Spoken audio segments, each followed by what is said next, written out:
السلام علیکم ورحمۃ اللہ وبرکاتہ۔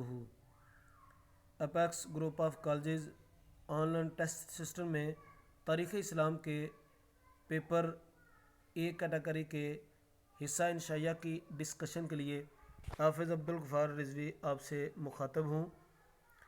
سکرین پہ آپ دیکھ رہے ہیں کہ اس میں 80 نمبر کا یہ حصہ ہے انشائیہ۔ 25 شارٹ کوسچن ہیں، 3 سوالوں میں منقسم ہے اور 3 لانگ کوسچن ہیں 30 نمبر کے۔ اس طرح یہ 80 نمبر کا پیپر ہے۔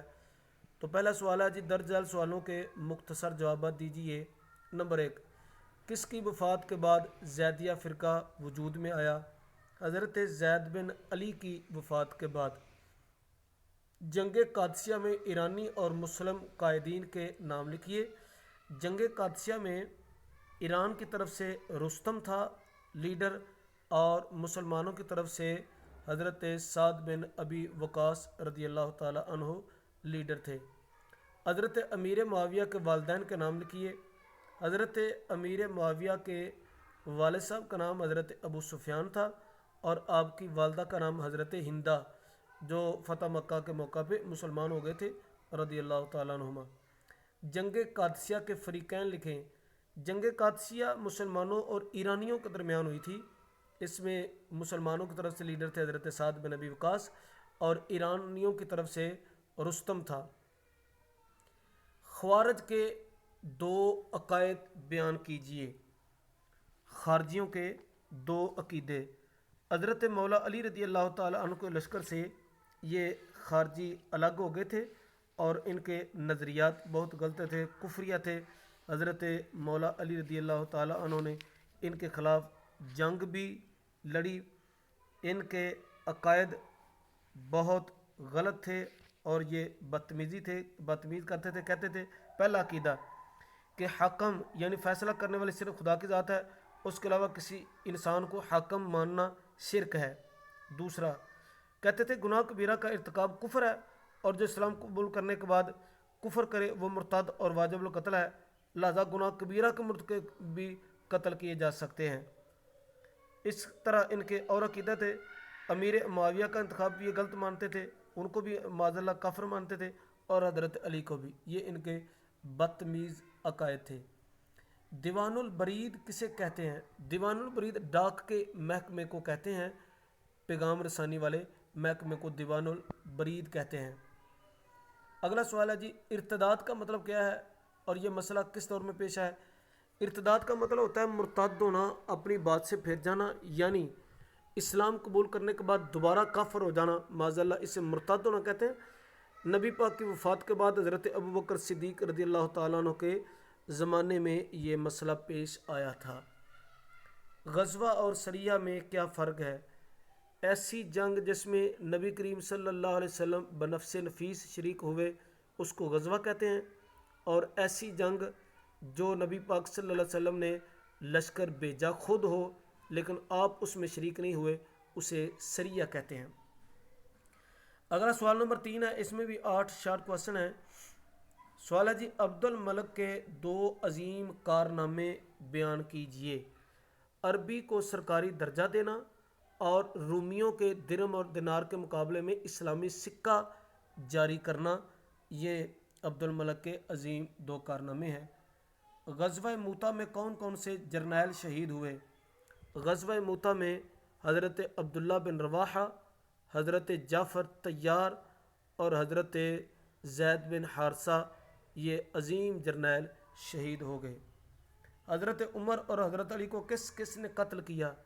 حضرت عمر کو ابو لؤلؤ فیروز نے قتل کیا، خارجی نے، اور حضرت مولا علی کو عبد الرحمن ابن ملجم خارجی نے قتل کیا۔ جنگ نہروان کس کے خلاف لڑی گئی؟ خوارج کے خلاف جنگ نہروان حضرت مولا علی نے لڑی۔ بنو امیہ کے زوال کی 2 وجوہات بیان کیجیے، یعنی بنو امیہ نے اتنی حکومت کی تو اس کے بعد ان کو زوال کیسے آیا؟ ان کے کئی اسباب ہیں۔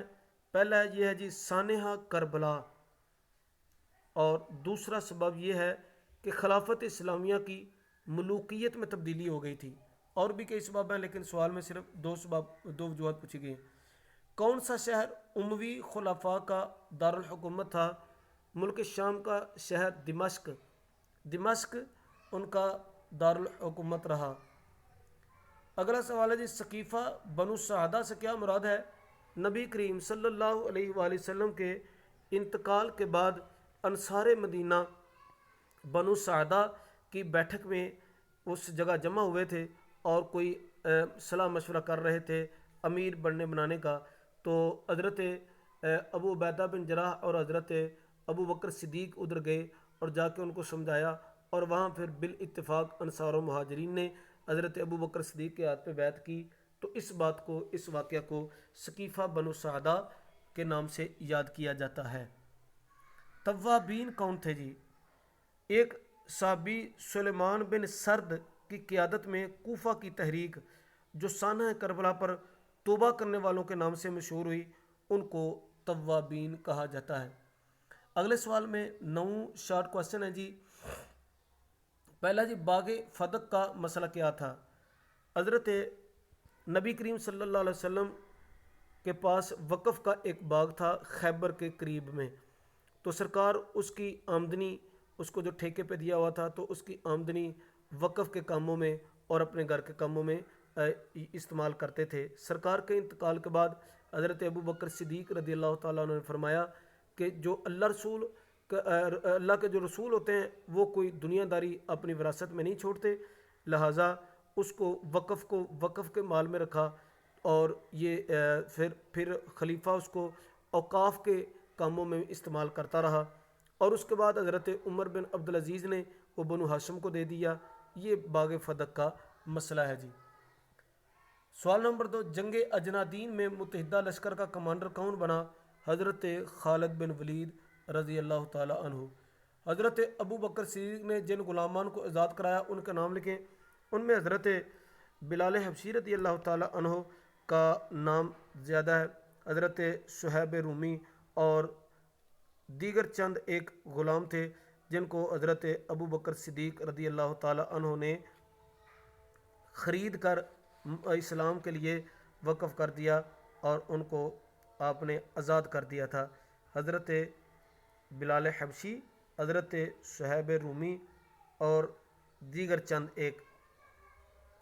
اگلا سوال ہے جی کہ جنگ جمل کو جمل کیوں کہا جاتا ہے؟ جنگ جمل حضرت عائشہ صدیقہ اور حضرت مولا علی کے درمیان لڑی گئی، تو ان میں یہ تھا کہ جمل اونٹنی کو کہتے ہیں، اونٹنی پہ حضرت عائشہ صدیقہ سوار تھیں اور اونٹنی کے گردی جنگ گھومتی رہی، لڑائی ہوتی رہی، اس لیے اس کو جنگ جمل کہتے ہیں۔ جنگ صفین میں کون کون سے 2 ثالث مقرر ہوئے؟ جنگ صفین میں حضرت ابو موسیٰ اشعری اور حضرت عمر بن العاص، یہ دونوں ثالث مقرر ہوئے۔ حضرت عثمان کو ذو النورین کیوں کہا جاتا ہے؟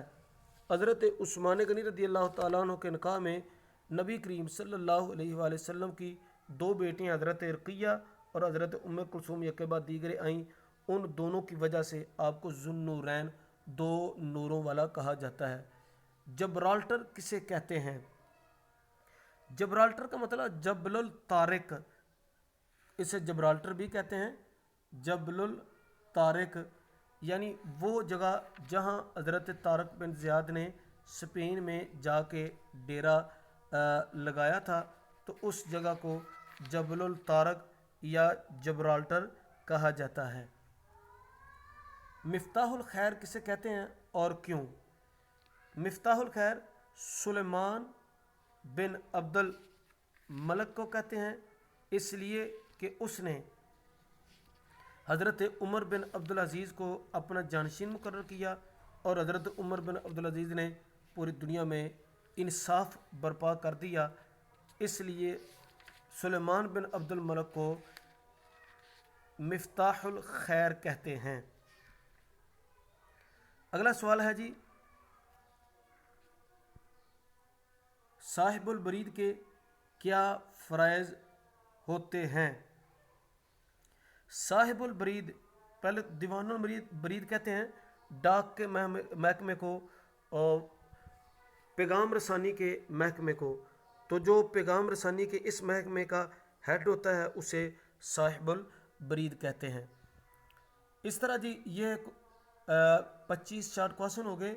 اب لانگ کوشچن کی باری ہے. تو لانگ کوشچن کے بارے میں پہلے بھی آپ کو عرض کر چکا ہوں کہ لانگ کوشچن سب سے پہلے سوال لکھا جائے, اس کے بعد پھر آپ آؤٹ لائن بنائیں. مثلا پہلا سوال ہے جی حشام بن عبد الملک کے دورہ حکومت کے اہم واقعات. تو آپ لکھیں حشام بن عبد الملک کا تھوڑا تعارف لکھیں, اس کے بعد آؤٹ لائن بنائیں. اہم واقعات ہیں جی ترکستان کی مہمات, حارث بن شریح کی بغاوت کا خاتمہ, خاقان کا قتل, نصر بن سیار کا تقرر, آرمینیا اور آذربائیجان کی فتوحات, ایشیائے کوچک کی فتوحات, صقلیہ پر حملہ, سندھ کی مہمات اور شمالی افریقہ اور اندلس کی مہمات, آپ فرانس کی فتح کا منصوبہ اور جنگ ٹورس. یہ اہم واقعات ہیں حشام بن عبد الملک کے. آپ اس کو ڈیٹیل کے ساتھ لکھیں 2-2.5 پیج کا بنا کے.